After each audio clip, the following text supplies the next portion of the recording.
US launched cyber attack on Iran weapons systems. Script taken from BBC News mainly for English learners.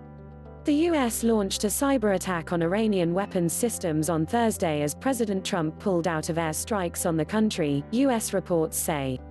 The cyber attack disabled computer systems controlling rocket and missile launches, The Washington Post said. It was in retaliation for the shooting down of a US drone as well as attacks on oil tankers that the US has blamed Iran for, The New York Times said.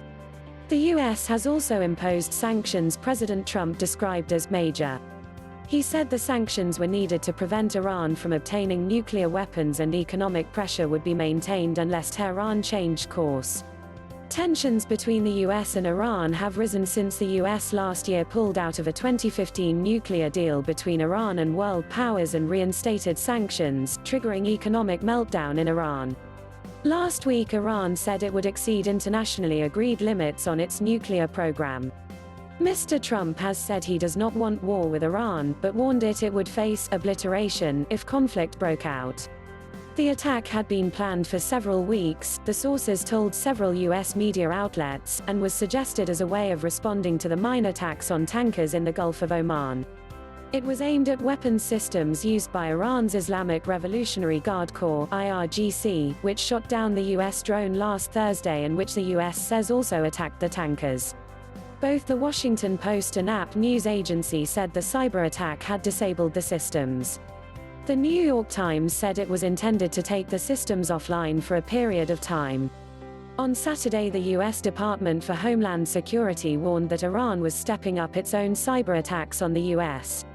Christopher Krebs, the director of the Cybersecurity and Infrastructure Security Agency, said malicious cyber activity was being directed at U.S. industries and government agencies by Iranian regime actors and their proxies.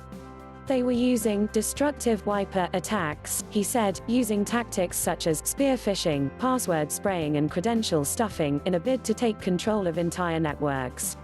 Iran has also been trying to hack U.S. naval ship systems, The Washington Post reported.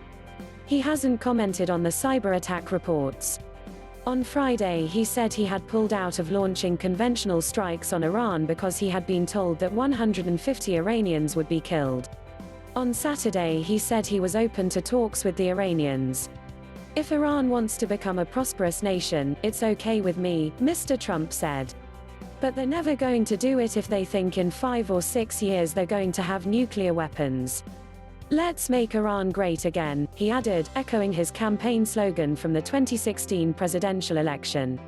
The reinstatement of U.S. sanctions last year, particularly those imposed on the energy, shipping and financial sectors, caused foreign investment to dry up and hit oil exports. The sanctions bar U.S. companies from trading with Iran, but also with foreign firms or countries that are dealing with Iran.